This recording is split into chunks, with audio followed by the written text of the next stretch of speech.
Woo! Going on, guys? Zone Swarm coming at you guys today with another video. In today's video, man, I'm going to stick with my Camp Battle series. Today I'm still sticking on the defensive side of the football. This one's going to be in the linebacker room. Didn't really know if I was going to pair up one versus the other, so I'm pairing up three guys. I'm going to pair up three guys. This is DERRICK Barnes versus Chris Board versus Malcolm Rodriguez, the rookie out of Oklahoma State. Now, my whole thing is I want to know who's going to win that linebacker 2 spot next to Alex Anzalone. You look at this linebacker room, okay? You look at this linebacker room and it's scary. It's not scary in a good way. Scary in a really, really bad way. Our best linebacker on this team is Alex Anzalone, and he's probably linebacker 1. We can't really debate it too much. There's not really a debate there. We can't say, well, then maybe this guy's better than Alex Anzalone. Could it be a Malcolm Rodriguez? Could he step up? Maybe. I don't really think so as of right now, even though he's kind of backing up Alex Anzalone as we speak. But I think this is kind of a 3-man race on who's going to be that LB2, that linebacker 2. Now, if we look at the depth chart, okay? Now let's go with the middle linebackers first. You got Alex Anzalone, linebacker 1. Backing him up right now, and I go to ourlads.com again, which I think is a pretty legit site. They're pretty on top of things. Not the official Detroit Lions site, but I really like Our Lads. They have Malcolm Rodriguez, the rookie, backing up Alex Anzalone, a middle linebacker. Then they got Sean Dion Hamilton, a guy that they picked up from the Washington Commanders a couple years back, got hurt last year, didn't really get a look at him. And then Anthony Pittman, more of a hometown kid.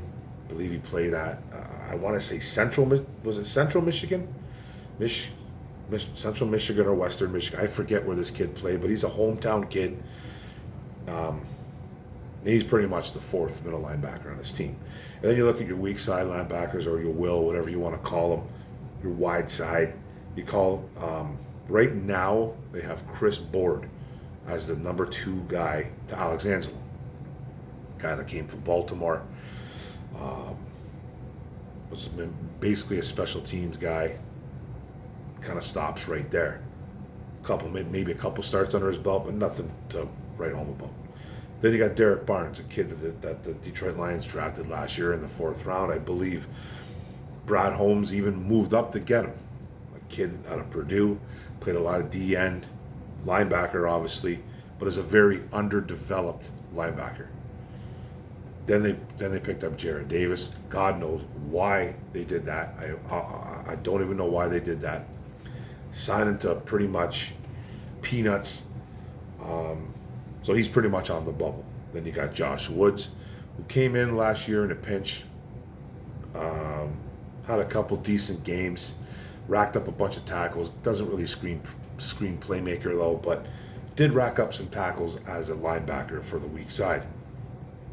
And then they picked up a guy this year during free agency, a kid named Natrez Patrick out of Denver. He was a Denver Bronco for a couple of years. I believe he played for the Georgia Bulldogs a few years back. I don't even know if this guy was even drafted by Denver. I think he was a UDFA. But he comes from an SEC school.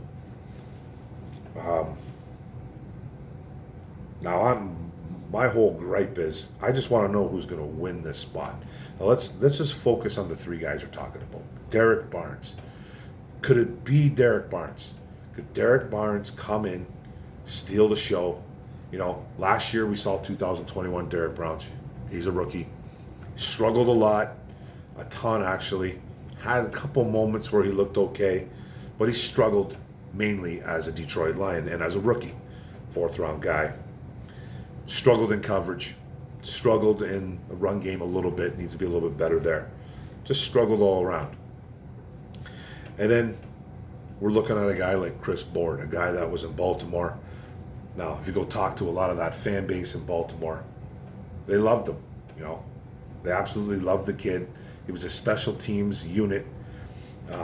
just a nightmare on special teams. Played really well there. And I believe when the Lions picked up this guy, I believe they were trying to replace Jalen Reeves-Maybin. I really believe that.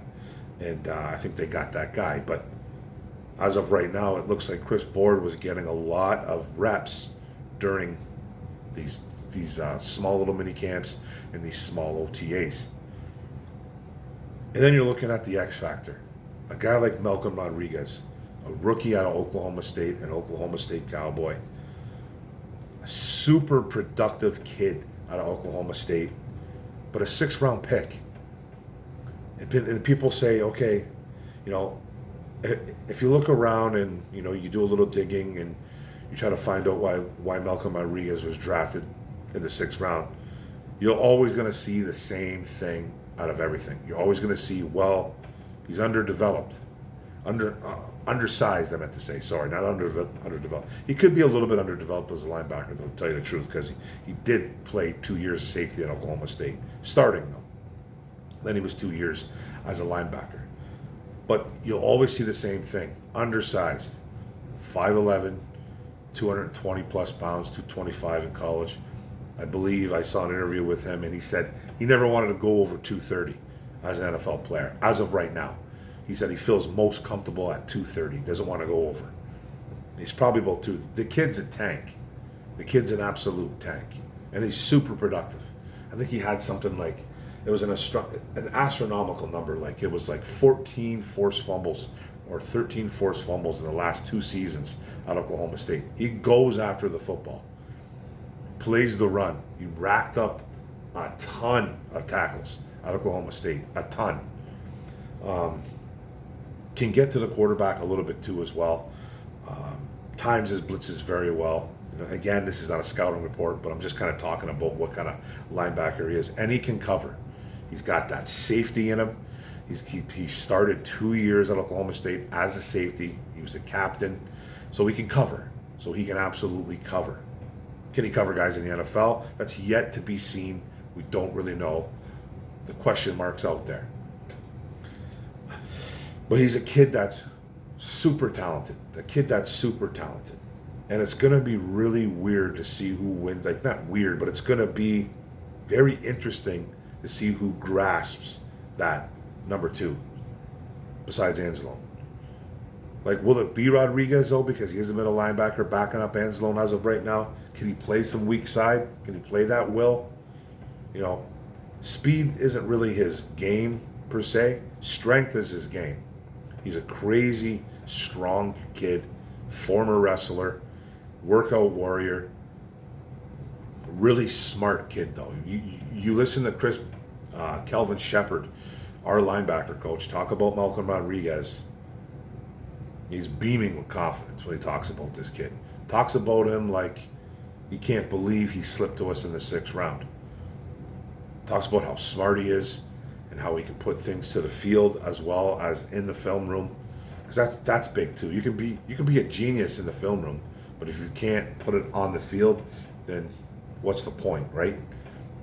There's none of that with Malcolm Rodriguez. He's a guy that Kelvin Shepard said, listen, I can't even tell 3rd, 4th year guys the same stuff I'm telling Malcolm Rodriguez. Malcolm Rodriguez takes it in with stride, with ease. He's like a sponge. So that's good praise. He's talking like he can't even talk to 3rd, 4th year guys the way he's talking to Malcolm Rodriguez. Because Malcolm Rodriguez is just, nothing phases him. And he's on the field making plays in those short OTAs, those mini camps. But the thing is with Malcolm Rodriguez during those, he was never really with the ones. So we have to be really careful here. He was a 6th round pick. They look at him kind of like a special teams guy. I remember when I think it was Inside the Den, a Detroit Lions YouTube show. When they drafted this kid, Dave Phipp was in there, and he's our special teams coach, and he was more than ecstatic that this guy was going to be in his special teams room. So that's nice to see and hear too. So we got to be really careful when we're talking about Malcolm Rodriguez. Even though we really love the guy, we really think this kid's super talented, is he going to surpass somebody? Is he going to beat out a guy like Anzalone? I don't think so. I think Anzalone is going to be wearing that green dot I believe Derrick Barnes wore the green dot a couple games last year. Don't quote me on that, but I believe he did. I believe he got the opportunity to. But they're going to have to find that second, third guy. Now, I think Malcolm Rodriguez and these guys, Chris Board and Derrick Barnes, are going to get a ton of playing time. I think the playing time is going to be split between these three guys. And they're going to try to find that LB2. I believe that. I really do. Even though Barnes and Board are more of that weak side linebacker, where Rodriguez is more middle. You know, it's tough to throw two middle linebackers out there. You could, though. One doesn't have to be just a weak side linebacker. But it's all about reps. It's all going to come down to reps. It is Board looks like right now is going to get a ton of reps, because that's how it works in football. That's how it works in football. I played the sport. I know how it is in the NFL, college. They all kind of do the same kind of system. If you're a highly touted kid, if you're a number one guy, if you're a guy that's probably going to be your starter, like Anzalone, he's not going to come off the field during practice. He's going to get a ton of reps, 70, 80% of the reps. And then guys like Rodriguez, who is backup, Sean Dion Hamilton, Anthony Pittman, those are guys that need to learn the system, but they're there for, you know, giving guys rest, giving guys, you know, go get a rinse.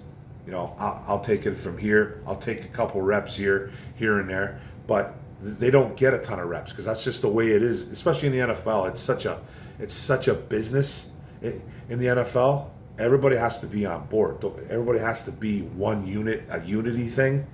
But the guys like Anzalone they're just not going to come off the field. They're just not going to come off the field in practice. They're just not going to. So when guys like Rodriguez, Derrick Barnes, Jared Davis, I don't even know what the hell's going on, but those guys, even though Jared Davis was a first-round pick back in the day for the Detroit Lions, he's not going to get a ton of reps here. He's not going to get a ton of reps. And they're not going to sit there and look at Jared Davis and try to figure him out. I don't think they're going to. I think they already know what they got in Jared Davis. He's a guy that's probably going to be a special teamer if he even makes this team. He's not starting. He's never going to start here, unless it's just guys just drop dead. But he's not going to start here. But if he wants to be seen or make heads turn, if he wants to make Kelvin Shepard's head turn, Aaron Glenn's head turn, Todd Wash, Aubrey Pleasant, all the coaches on defense, if he wants to make these guys' heads turn with those limited reps, he's going to have to ball out immediately. That's why I think it's going to be real tough with Malcolm Rodriguez, because he's not going to get those crazy reps unless he just blows Kelvin Shepard out of the water. And right now it kind of sounds like Kelvin Shepard is getting blown out of the water by this kid. Kind of sounds like it. I just don't know how they're going to divvy up the reps. It's all about reps. And the less reps you have, the less chance you have on really making a coach open his eyes and go, wow, maybe we should start playing this guy. Because if you have like 4 reps, say Malcolm Rodriguez gets in there, he gets 4 or 5 reps. Angelone's getting a drink, doing whatever he's he's got his hands on his knees. He's tired. He's getting a blow. He needs a couple reps to get better, to get back out there and start practicing. If Rodriguez doesn't do nothing in those 4 reps, comes off the field, not that he's a bad football player, but he's got to show out, show up, show out. And I think it's going to be a lot tougher when you have limited reps. That's basically what I'm trying to say. So it's going to be tough. But if I was to take, this is real tough. If I was to take a pick between Barnes, Board, and Malcolm Rodriguez here on who's going to win that LB2, I have to go with Malcolm Rodriguez. And I'm kind of going against what I really truly feel, because I think we got to ease into Malcolm Rodriguez. He's a 6th-round pick. He was a 6th-round pick for a reason. It's probably because of his size. I get it. But he was a 6th-round pick. 32 teams passed on this kid a lot. And he didn't get picked until the 6th round. There's a reason for that. Now, guys slip under the cracks. Guys kind of like go under the radar. I understand all that. It happens, especially in the NFL. Guys become superstars, man, when they're undrafted guys, late round picks. It does happen. I get it. Could this guy become that? Maybe. But I think out of all the talent we have in this linebacker room, even though Malcolm Rodriguez hasn't stepped foot on an NFL field, I think he's one of the best linebackers on a team. And that could be either a good thing or a bad thing, because it's not a bad thing really, but it's like we don't have a good linebacking room, man. It's awful. It is awful. So I expect a guy like Malcolm Rodriguez to step up. Even though he's a 6th round pick, he's getting talked about, man, like he's Jesus Christ. He's getting talked about like he's Luke Kuechly 2.0. I personally think he when I watch him play, when I watched him on film, he reminds me of a Sam Mills. Rest in peace. If you don't know who Sam Mills is, put the tape on. Played for the New Orleans Saints for years, and then played in Carolina. I think he even made his only All-Pro in Carolina late in his career. So he was a Saint and he was a Panther. And Malcolm Rodriguez reminds me a lot of him. Like they kind of Rodriguez 5'11", 230, and Sam Mills was 5'9", 230 pounds. So a couple inches, about the same weight, but they kind of remind me of their similar style. And Sam Mills was an absolute animal on the field. Animal. I think he's even in the Hall of Fame. Don't quote me on that, but I'm pretty sure he is. I could be wrong. But he was a guy that made a few Pro Bowls and 1 or 2 All-Pros. I think it was just 1 with the Panthers. But that's who kind of reminds me of. But I just think, man, if I was to make a bet, man, I know it's Chris Board right now, but I really would love to see Malcolm Rodriguez step in there and become that guy. I think it's going to be a little bit tougher for him because, like I said, the limited reps. But these guys are going to have to step up. But it's the Derrick Barnes versus the Chris Board versus, I believe, Malcolm Rodriguez show at linebacker too. All 3 of these guys are going to get playing time, but someone needs to step up and take over. Like, we just have a bad linebacking core. Even Anzalone. Anzalone's nothing special. We all know what Anzalone is. Nobody brings any fear into anybody. Could have Malcolm Rodriguez? That's why I'm kind of saying maybe it's him. But I'm even a little bit weary on that. But I love his future, even though he was a 6th round pick.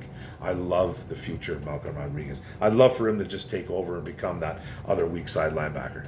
I think he can play it. I think he can do it. He's that intelligent. He's a super smart kid, according to Kelvin Shepard. So, and I trust Kelvin Shepard.